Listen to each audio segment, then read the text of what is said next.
This is Tyler.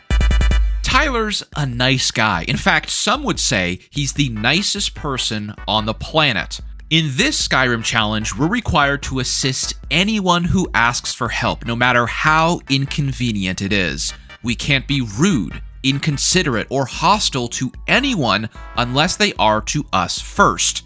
However, that on its own is a little boring, so let's spice it up with a lore-accurate build of my best friend, Tyler. Tyler is indeed one of the nicest people I know in real life. I've had Tyler Easter eggs in my previous videos, but today we're gonna see him come to Skyrim. What's your favorite part about Blackreach, Tyler? It's huge. Yeah, I bet that's why you like it. Am I insane? Did I spend over 20 hours creating a one-to-one replica of my best friend in a video game and then tried to beat it? Did I do this all for his birthday, but realized I was going to miss his birthday, but still decided to go through with the video anyway, since I passed the point of no return hours ago and I'm already narrating a script after fully writing a 6,000-word document and playing one of the most needly despicable... Can you beat Skyrim as the best human male to ever grace God's green earth?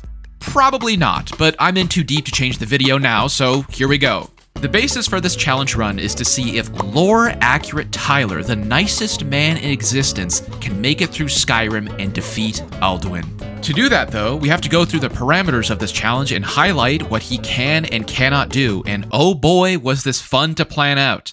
When I say Tyler is the nicest person on the planet, I'm not kidding. I've known him for over 15 years, and he has insulted me once because he didn't know I was our jungler in a League of Legends game. For this challenge, we have to be as nice as possible. If we hear anyone say anything that could be remotely considered a call for aid, we must help them. We always put others before ourselves, even if it means we get sidetracked for hours, which absolutely happens. We also can't attack anyone who isn't hostile to us. We can't steal. We also can't be rude in dialogue encounters, even if the person deserves it.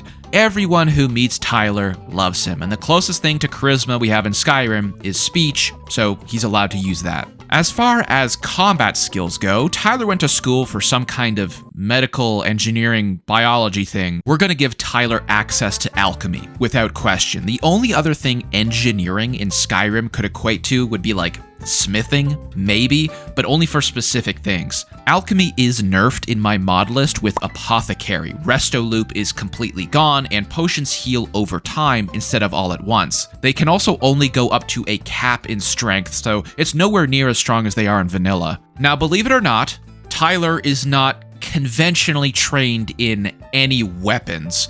What he does have is epic karate moves, which he practiced for 5 to 10 years before he quit so he'd have more time to play video games. That's a real story, by the way. I'm not making that up. Anyway, he does know some martial arts, so unhanded is going to be our primary source of damage. Although, in Skyrim, unhanded is not a skill tree. Now, I am playing with Adamant, which is a small skill tree overhaul, but it does provide some extra unarmed perks over vanilla Skyrim. However, it no longer scales with armor rating. Basically, it's going to be a bit stronger early game, but compared to vanilla Skyrim, it will fall off harder mid-game. Also, with his background in engineering, I feel like a crossbow might be warranted here. Let's be honest, if you gave a baby a crossbow, it could kill something, and Tyler is at least as good as one baby. As mentioned, the heavy armor skill line has all the unarmed perks, but in both vanilla and modded, they require you to wear heavy gauntlets. I don't think that's a huge deal. Iron gauntlets in medieval times, like in real life, were only about £1 or £2 each because they directly impacted your combat prowess. They were pretty light, and most adult humans could cope with that amount of weight. As we previously established, Tyler is at least as strong as a single baby, so I think he should be able to handle gauntlets. Not a full armor set, though. As far as regular armor goes, we're Canadian, so in winter we're basically wearing light armor anyway. However, we don't get trained on how to fight moose and beavers in it, so for this challenge, he can wear light armor, but he can't use any of the perks in the skill tree. Contrary to popular belief, Tyler also isn't a magical being. He can't use magic at all. In this scenario, he's the Dragonborn, of course, but that's pretty lore accurate. He is the chosen one. Without further ado, let's finally grace Skyrim with Tyler's glorious presence. We start off with character creation. Tyler's Italian, which means it means Imperial, obviously. It's gonna be Imperial. I spend a few minutes to get this guy as close visually as I can to Tyler himself. I think this is the closest we're gonna get. No! Guys, I'm Italian, just like you! Don't do it! You know the drill. A dragon appears, we escape, and of course, side with our people. Tyler's a loyal friend. I bet if I tried to execute him in real life but changed my mind, he'd still be friends with me. Probably. As for any combat encounter, I have to try and approach these situations tactfully. For example, Tyler would defend his life from people who went out of their way to attack him, but would he side with the torturer downstairs? Probably not. He'd sit that one out. I wonder if I can use my Tyler power in this combat here. Tyler aura! Anyway, we escape the dungeons, try to beat up a bear, which, just like real life, does not go according to plan. As we escape Helgen, we make our way to Riverwood, and I uncover something horrifying. I just realized the hairstyle I picked for Tyler, that's like best suited for his current hair, has a ponytail. I didn't know that. I mean, the top bit's pretty accurate, it's just, he definitely does not have a ponytail, so we're just gonna have to ignore that. We meet with Alvor, offload our inventory, and go on to warn the Jarl about the dragon attack. As soon as we step out of the house, Fandal pops up and says his piece, a vague invitation to assist him with his troubles. As Tyler, we are forced to drop everything we're doing and help him. Still, I have to pick these dialogue options carefully and make sure I don't do anything rude, which would be out of character. After some back and forth, my decision is made easy for me. I don't think Tyler would ever lie. I'm gonna be honest, so anytime I see a lie in brackets, I'm not picking that option. We have to go back and speak to Fandal, who then offers his services to us, which would be rude to decline. As outlined in the rules, Tyler is allowed a friend, but if they die or if we accidentally hit them, we have to load back to an older save. Followers are pretty hard to kill in vanilla Skyrim, so I have something to up the odds a bit. I'll point it out whenever this dude gets cranked. For now though, we have to backtrack a bit. While we were delivering the letter last mission, Tyler stumbled onto a man who was recently robbed of something valuable. We are compelled to inquire about this problem and are asked to recover the Golden Claw. This lines up pretty well with our next mission, assuming we don't get interrupted again. We RKO some bandits, sneak inside Bleak Falls Barrow, and go out of our way to save this dude because it's the right thing to do. I think it's possible to save this guy, right? If you use like the calm spell. Snake whale. All right. What does he do? I have never done this before. I've never saved this guy. Does he say anything? Need something? Ah, I thought he'd say something cool. Well, you know, we tried. That's all that matters. Tyler made the effort. We throw hands with a giant spider and run into this little guy. As the rules dictate, we can't steal or attack NPCs that are not hostile against us first. That applies to this guy, but also stealth arching, which eliminates a whole playstyle with the crossbow. Anyway, Tyler never throws the first punch, and our friend meets an untimely demise in the next room. We grab the Golden Claw off his corpse, punch more skeletons, and face off against the first major challenge. Oh my god, yeah, he does damage. Yes, that guy does damage. Yep. Still does okay. After we take down that dude, it's boss battle time, which goes about as well as you'd expect. This guy can one-shot if he clips you with a heavy. It takes a few tries, but we take him down and secure the Dragonstone. I level up and take a new perk, Fists of Fury, which fatigues the person I'm fighting. I also grab the Lady Standing Stone while I'm out here. However, as soon as we get back to Riverwood, I get handed a letter that demands help to stop a group of necromancers. By the law of Tyler, I must heed this call, but first, I return the claw before heading off to fight some depraved individuals. Oh, I forgot! We have backpacks! And I know for a fact, Tyler knows how to wear a backpack, so I'm letting myself use this. I assume this is Anniversary Edition content because I don't know what the point of this was. I only bought the upgrade a few months ago, so some of this stuff is new for me, but this was just a fetch quest for a journal. Only thing of note is on the way I ran into this mini-boss who beat Tyler's cheeks a couple of times. Anyway, we can finally start our way to Whiterun. Once we're inside the city, we have a small violation of the rules. Do you get to the Cloud District very often? Oh, what am I saying? Of course you don't.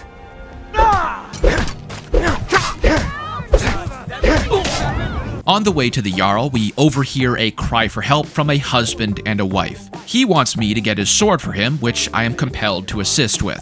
We slime some goons, don't attack the blind guy because he's not aggressive to me, grab the sword, and finally return it. As we're offloading some of the loot we just picked up from the last mission, I exit the store to another plea for assistance. A mother believes her son has been captured by the Imperials, but we have to prove it first. This quest almost bricked the entire run. To get proof of the son's whereabouts, there are 3 methods. Lockpicking, which Tyler can't do, pickpocketing, which Tyler also wouldn't do without being certain there was a guilty party, and a level 75 speech check. I thought I was cooked here, until this happened. I don't actually know if it's possible for me to do this mission, and the only lore-accurate Tyler option I can do is speech check.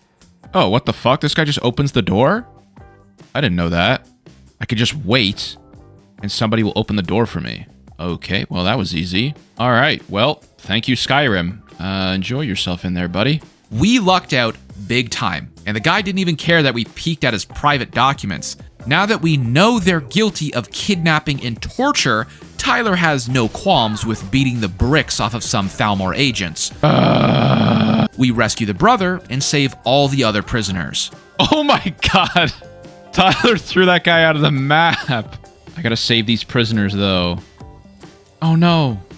I gotta find a way. There's gotta be a key or something. Oh, here we go. You're free! Tyler has saved you all! Now, we can finally hand in the first part of the main quest. I've been playing for 5 hours so far, and I feel like I've done jack diddly. You know how it goes. Dragons, dragonstone, dragon fight, but on my way, I'm stopped by a few different people. First is a little girl who asks for some money, which I must give. Second is the courier, the real villain of this run with a letter from a Jarl. What the hell? Same outfits? Luckily, this isn't a call for assistance, it's just a, if you're in the area, I'd like to meet you, so I can legally pass on that. Finally, right as I'm about to exit, I'm stopped by some Alakir agents looking for a woman around town. Despite a dragon being right outside these walls, this now becomes my primary objective. We have to approach this mission as the nicest man on Earth would, which is harder than it sounds. If you know the lore about this quest, the woman is a liar. She betrayed the Redguards of her homeland so she could let in the Thalmor. But she comes off very innocent and begs for your help. Bit of a moral conundrum here since we're getting 2 sides of the same story and we're not sure who to trust. We have to gather as much information as possible before we make our decision, which does require us to beat up some people. We're eventually told the real story by the Alakir and turn in the woman to face the justice by the courts of her homeland. Now, it's time to finally fight the dragon, right? I had to be very careful here with my follower. If he dies, I have to fully restart. Luckily, the dragon just didn't attack me. In my last Skyrim challenge, I played as a lore-accurate Cyrus from the Elder Scrolls Redguard, and that was way harder. I died so many times. This time, though, the dragon just wasn't interested in Tyler, and even on Legendary, I'm doing some solid damage. After defeating the dragon, we return to Whiterun to inform the Jarl, and the main antagonist shows up again, this time with a letter I can't ignore. I don't think this is a cry for help. This is like a challenge to fight me. Oh yeah, it is. I ask you to prove it with your blade. Oh, shit. Dawnguard Boy also shows up while I'm stun-locked with the courier and asks for my help to take down the vampire menace.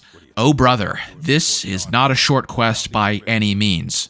You know what else isn't short? The battery life on the new Red Magic 11 Air, the sponsor of today's video. This phone is built for people who actually game on their phone. It's rocking a 7,000 milliamp hour battery, so long sessions aren't really a problem, and it supports fast charging so you're not stuck waiting around. Performance-wise, it's powered by the Snapdragon 8 Elite with Red Magic's Red Core R4 chip, which is tuned specifically for gaming stability. Not just benchmarks, but real in-game smoothness. The 6.85-inch OLED display runs at 144 Hz with a 1.5K resolution, so it looks sharp and feels ridiculously smooth. And the 520Hz shoulder triggers, those give you actual tactile inputs, way more precise than just tapping glass. Cooling is also a big deal here. They've got an upgraded ice cooling system with a high-speed turbofan and vapor chamber to keep performance consistent during extended matches. If you want a phone that's built around gaming first, check out the Red Magic 11 Air in the description. Thanks again to Red Magic for sponsoring the video.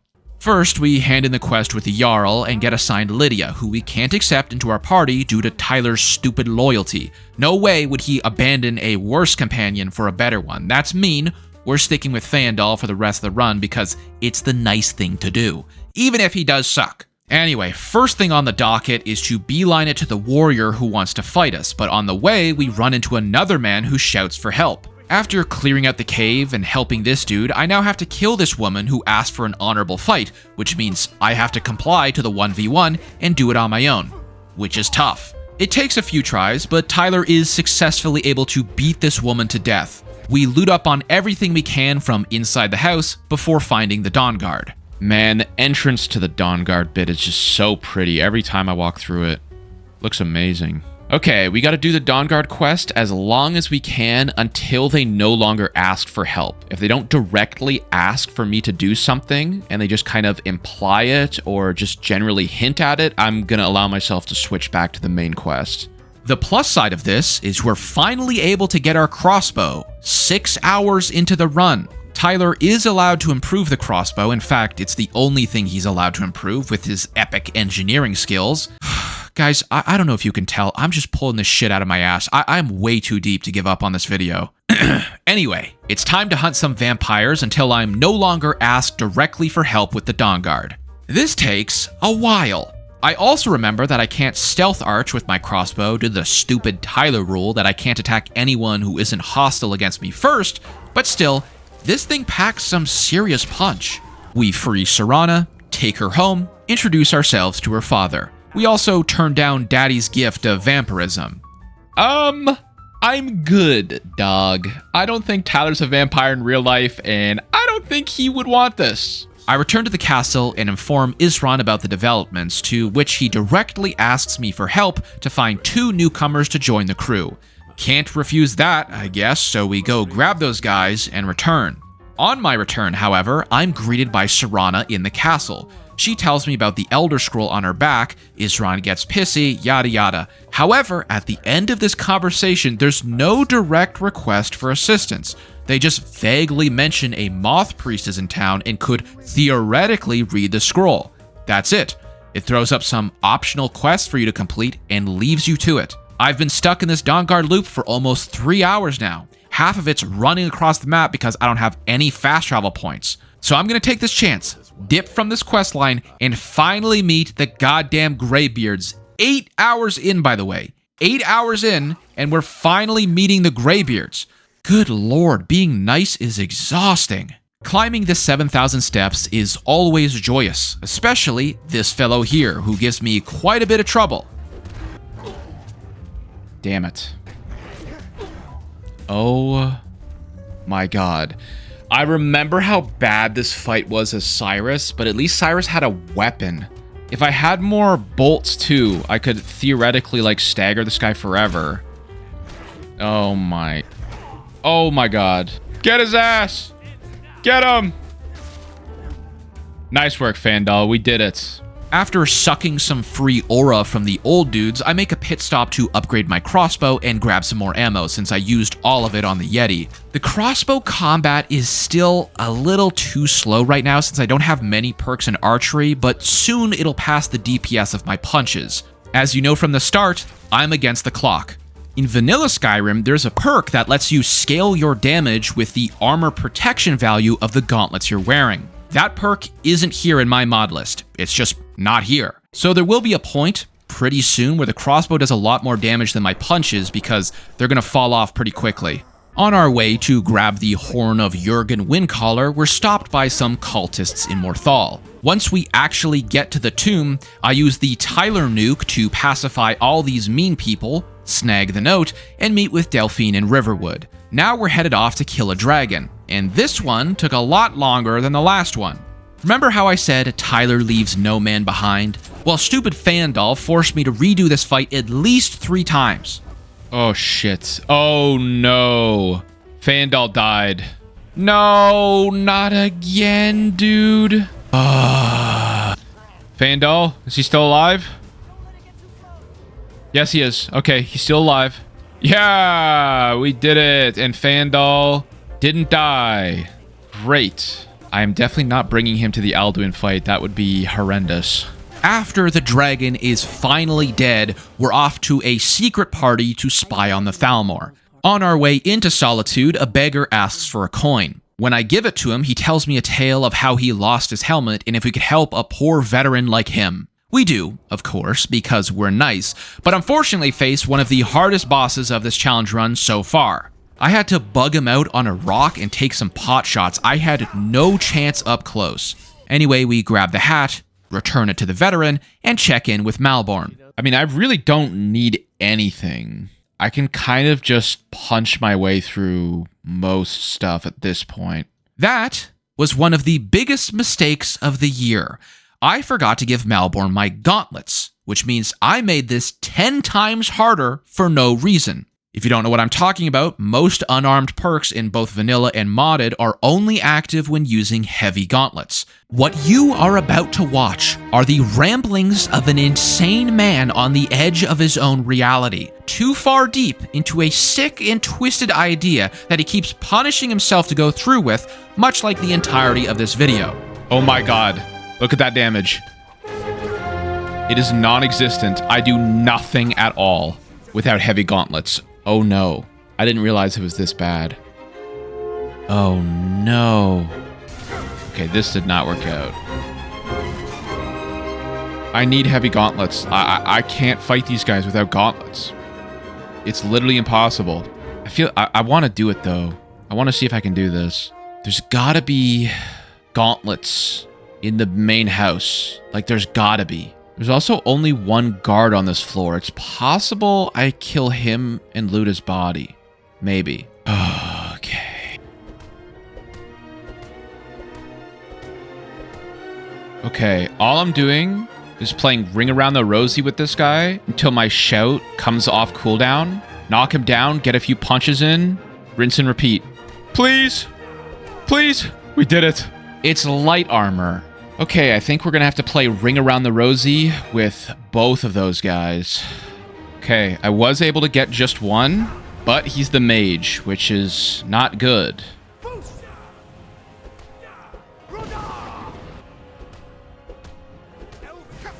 Oh my god. If I get close enough, he holds his dagger out, and then he just doesn't cast spells. Okay, this could be it. This could be it. Yes! Oh my god! Oh my god. Oh my god. That might be the hardest thing I've ever done in Skyrim, and there was no reason for me to do that. I could have just reloaded an old save. It's over. No, don't they send more guards down there? Am I stupid? Yeah, those guys. One of them has the key to escape, I'm pretty sure. Okay, is it possible for me to pickpocket the key? It might be. It might be. What? How did they see me? No, what are we doing? What are we doing? Okay, I can hit them while they're distracted, but still, I'm only doing 1 damage per hit. Oh my god. I don't think it's possible. I don't think it's possible, and it's such a shame because I've spent over an hour running around with people in circles to see if it's possible. I forgot about this last bit where the thing doesn't open unless the guard drops the key. I don't think this is possible. I don't think it's possible, and I really, really wish it was. I have been at this for over 2 hours because I'm so deep into this theory that this is possible. I don't think it is. I just have to cut my losses here, man. Like, I don't think I can do it. Oh my god. Oh my god, we got it. Way too much time, way too much effort. Why didn't I just load my old save and give myself the gauntlets? There's something wrong with me. There is something. I need to be locked up in some kind of asylum. Holy shit. Oh my god. Oh my god. That was the worst way I've ever done diplomatic immunity, and I already hate diplomatic immunity. Why did I do that? Why didn't I just reload the save and give myself my one weapon that my guy can actually use? Why did I run around in circles with 3 NPCs, Fusro-dawing them, and doing 1 damage per punch? What's wrong with me? Why did I do that? Several hours of my life gone, but we were able to get through this mission by the skin of our teeth. Do not recommend doing this, ever. Final recording was 2 hours and 14 minutes. That's a lot of time to want to blow your head off with a shotgun. Anyway, we're off to Riften to try and locate Esbern. As soon as we get there, we are once again bum-rushed by the true villain of this run. We are invited to a dinner party, which isn't necessarily a call for help, but Tyler would never be so rude as to decline an invitation. This is the most annoying part of this challenge, without question, is the amount of walking I have to do. Every time I get a notion of something that must be done, I have to do it. I don't have any fast travel points discovered. I guess I could have went to Dawnstar, but oh my god, it's just so much walking. This quest was pretty tricky. I was vastly underpowered for it. However, there was some juicy loot in here once I was done. Ebony helmet? What?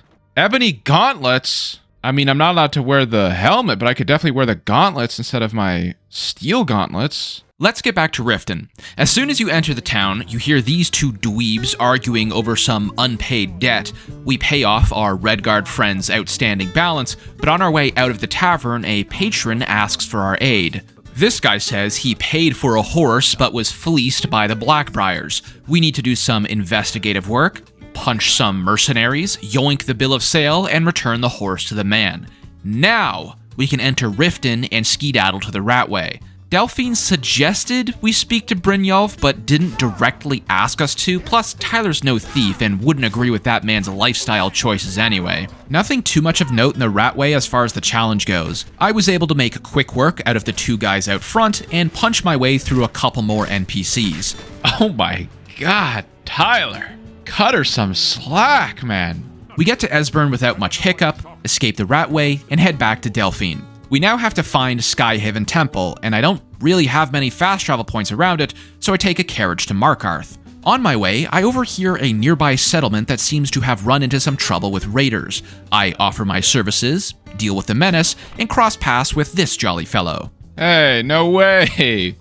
What are the chances? On the way to Skyhaven Temple, we get ambushed by a dragon. With my army of 3 followers and the Forsworn taking pot shots, this wasn't too hard. Feindal did die once, which forced me to restart though. Anyway, we get inside the temple, cut our hands, yada yada yada. We need to find Dragonrend, and I go to the Greybeards to see what's up. They let me suck some of their old man juices to shout my way up the mountain, and we meet Parthenax. He also requests a quick bust to see if I'm legit, and after feeling Tyler's warmth, tells me I need the Elder Scroll. Anyway, Septimus Sigma over here wants us to transcribe his lexicon. That's not a big deal on its own because it's on our way anyway, but what he asks for after is. Let's cross that bridge when we get to it though. For now, we're entering the Dwarven ruins and beating up some machines. I actually found a lot of Dwarven bolts in here from the spheres, so it's actually not too bad. It was a good way to replenish my ammo. Only big fight of note is the Centurion here, which took me a few tries. Oh, shit. No! Oh my god. Come on! There we go. Now that we're in Blackreach, it's pretty straightforward. The choruses caused me quite a bit of trouble, but with my epic karate skills, I was able to bob and weave my way through. Finally, Tyler gets his grubby hands on the Elder Scroll, but we have a promise to fulfill first. Septimus's promise. After returning the lexicon, he asks for a sample of every type of elven blood. No small feat. On top of that, we get a surprise visit from my favorite Daedric prince, although I don't think Tyler would ally with him. Well, we're off to collect some blood for Septimus, but we have to do it right. By our oath, as nicest person on the planet, Tyler will not attack non-hostile NPCs, which means we have to find hostile encounters for all these blood types. It's not super hard to do, but it does take time, and we're so close to the end of this challenge. We have everything but high elf blood, and the place I can think I can get it is the embassy, but you have to lockpick the front door, And Tyler doesn't know how to do that. So I gotta see if there's another way I can get inside. Yeah, I don't think I can get around in here. Wow, that was lucky. We just found a vampire that happened to be an Altmer. I am out of here. Now that we lucked out with a random Altmer encounter, we can return to Septimus and unlock the cube. He gets instantly vaporized, and we meet with Noodle Boy once more. He doesn't actually ask anything of us besides to utilize the book, which we do, and grab some very nice level ups. We are on the cusp of victory here, but we need to prepare for the hardest fight of the game. We grab more ammo, make some potions, and get our blessing from Esbern and say goodbye to Fandal.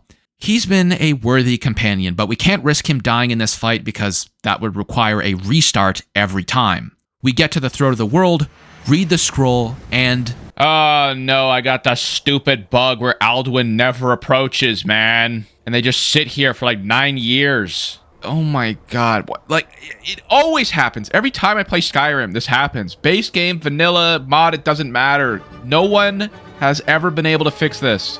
Takes another try or two, but Alduin finally approaches. Anyway, it's time to throw hands with a dragon.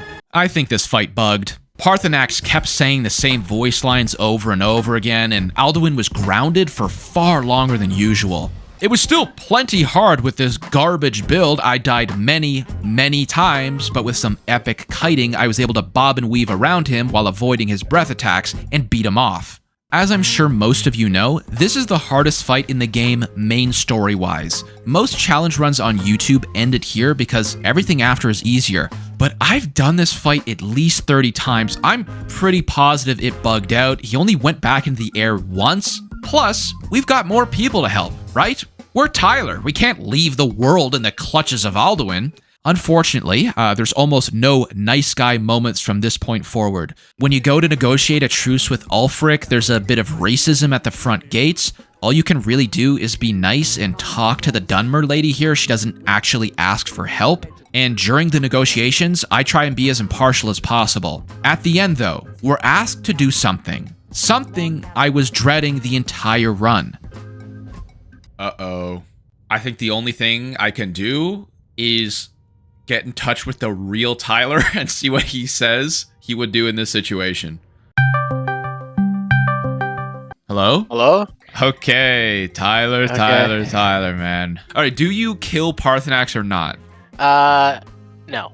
Yeah, okay. I never do either. I figured you wouldn't, but like, you know, I don't know if you had some like moral dilemma about his previous crimes and atrocities. I don't think I ever did. That's it. That's the whole question. So, now that we have an answer from the big man himself, we trap Odahviing and ride him to Skuldafn. I just unlocked a perk for my crossbow that staggers the enemy, which seems to also work on dragons. I'm just able to kind of pick away at these guys while they're stun locked. There's 2 more big fights for the rest of the challenge, and neither of them are Alduin. The first fight is the Dragon Priest. Again, I'm not sure why he's spawning in with missing health. That happened on my last run too, but this guy absolutely gives me a run for my money. We're luckily able to get some haymakers in and finally bring him down. On to Sovngarde. There's one dude you can help here, a Stormcloak soldier. However, no matter what I did, this guy would not follow me. I tried for at least 15 minutes. I couldn't get him to follow me. Lore-accurate Tyler would find a way, so maybe this marks this challenge a failure. I just couldn't get him past this point. Now, we have to face off against this big bastard, who is, without question, one of the worst fights for a melee build. Oh! No! No! Luckily, Tyler's crossbow can stagger, but only inside of attack animations, so it's crucial to time them correctly, or else we get our shit stomped in. After the tussle, we find the Nord heroes, shout away the mist, and take down the World Eater. Oh my god, I can't aim for anything, dude. Dude, do people have fun playing with bows? Like, I'm gonna be honest, I never play with a bow in Skyrim. I to this day, have never played a stealth archer. This gameplay just, like, what's the point? No! Almost there! Almost there! Yeah! We did it! Tyler did it! He saved Skyrim! There he is! There he is! There's Tyler. With that, we've done it. We've completed Skyrim as the nicest person ever and saved it from its impending doom. Really, if you think about it, I just helped every single person in the entire world, so I think it's safe to say Tyler's work is done here. This challenge took me around 21 hours to complete, but honestly, it was pretty fun. Role-playing as someone I know in real life is definitely an interesting twist on the game, but getting sidetracked all over the place was the real fun part of this run. There's so many quests I rarely ever do, especially from the courier. Everyone when playing Skyrim loses track of all of those notes. It's hard to keep up with, but when you have to read each one and comply with any requests, I don't know, it adds a refreshing spin to the game I've played dozens of times. That being said, thank you so much for watching this video. This challenge likely took me over 40 hours to create from gameplay, editing, scripting, you name it, so please consider dropping a like or subscribing if you enjoyed. If you'd like to support me further, consider becoming a member. All the people on screen here get early access to videos, exclusive content, and vote on what games I should play next. Thank you so much for watching. I've been Frostbreak, and I hope to see you in the next one.